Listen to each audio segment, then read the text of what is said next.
Time 24 news, जज्बा सच दिखाने का।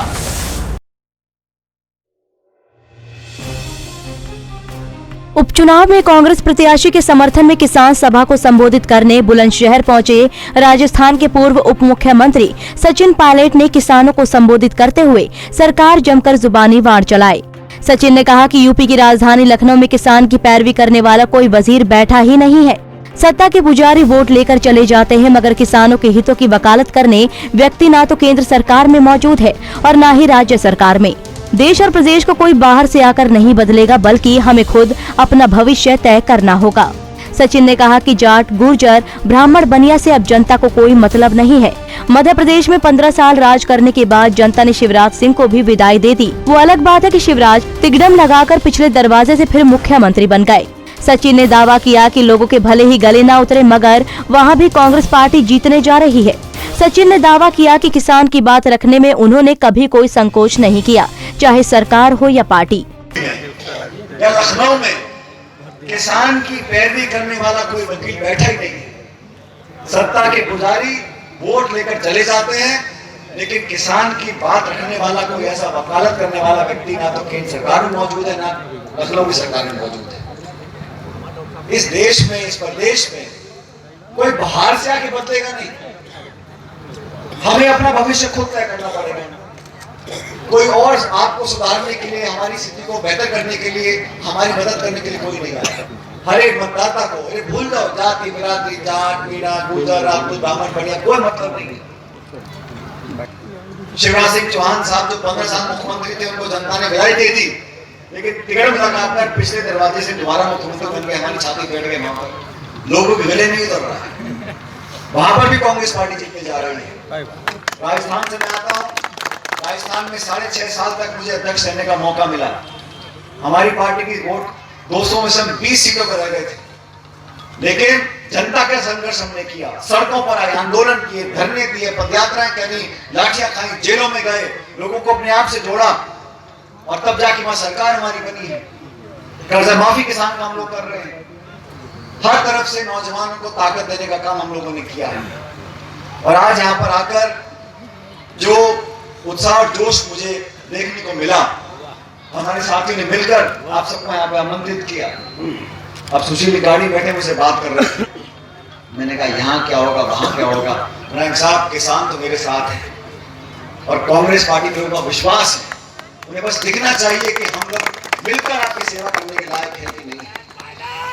और दोस्तों, किसान भाइयों, आप सब लोगों ने आज से नहीं, स्वर्गीय पायलट साहब के समय से हमेशा मुझे आशीर्वाद दिया, परिवार को आशीर्वाद दिया।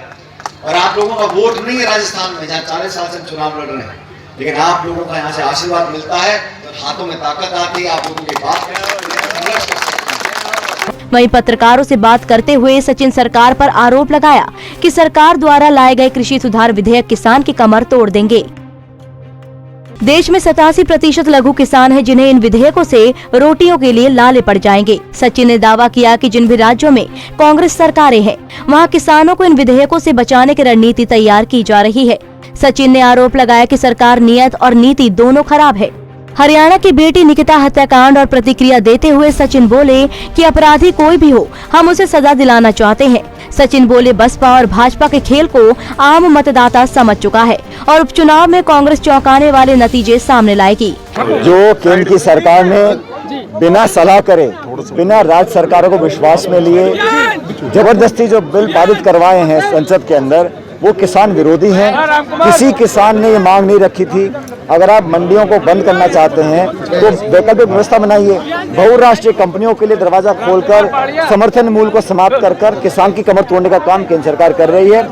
भारतीय जनता पार्टी की सरकार में कोई किसान हितैषी नेता मौजूद ही नहीं है, किसानों की बात वो रख सके। पूरे देश में आज विरोध हो रहा है। हम चाहते हैं किसान की आमदनी बढ़े, लेकिन अगर आप किसान को पाबंद कर देंगे और कुछ चंद कंपनियों के लिए बेचने के लिए मोहताज कर देंगे, तो किसान की कमर टूटेगी। हमारा मानना है कि कृषि में निवेश होना चाहिए। अब कोरोना काल में अर्थव्यवस्था बिल्कुल चौपट हो गई है। जो देश का अन्नदाता है, जो पूरे देश का पेट पालता है, उसका अगर इस प्रकार से अनदेखी अगर होगी, उसका शोषण होगा, उसको जो लघु किसान है, 87% देश में जो किसान है वो लघु किसान है, सीमित किसानी करता है, उसका पेट पालने के लाले पड़ जाएंगे। इसलिए हमारी जहाँ कांग्रेस की सरकारें हैं, हम इन बिलों के खिलाफ विधानसभा में नए कानून बना रहे हैं ताकि किसानों का संरक्षण किया जा सके। देश में कानून व्यवस्था नाम की कोई चीज़ बची नहीं है। उत्तर प्रदेश में सिर्फ दमन की राजनीति हो रही है, डरा धमका के लोगों से काम लिया जा रहा है, पुलिस प्रशासन राजनीतिक आकाओं के आदेश पर काम कर रहा है। महिलाओं की सुरक्षा के लिए मुख्यमंत्री जी को ये स्पष्ट करना पड़ेगा कि उत्तर प्रदेश देश का नंबर 1 राज्य है जहां महिलाओं के साथ दुष्कर्म हो रहे हैं, उत्पीड़न हो रहा है, और उत्पीड़न होने के बाद, दुष्कर्म होने के बाद सरकार आंख मोड़ लेती है, मुंह मोड़ लेती है। इसका मतलब है कि आपकी नीति नियत दोनों खराब है।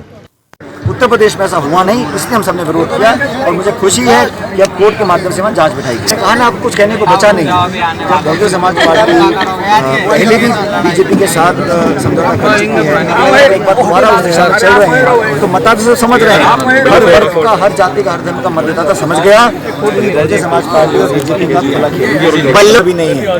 हम लोग न्याय चाहते हैं, जो भी अपराधी है, किसी का रिश्तेदार हो, किसी से संबंध हो, कानून पूरी कार्रवाई करे, सख्त कार्रवाई करे। और मैं स्पष्ट कहना चाहता हूँ, किसी भी अपराध में अगर कोई लिप्त है, उस पर निष्पक्ष जांच हो, जांच में अपराधी पाया जाए, उसमें सख्त से सख्त कार्रवाई होनी चाहिए और होके रहे। Editor in chief Iqbal Saifi, time 24 news.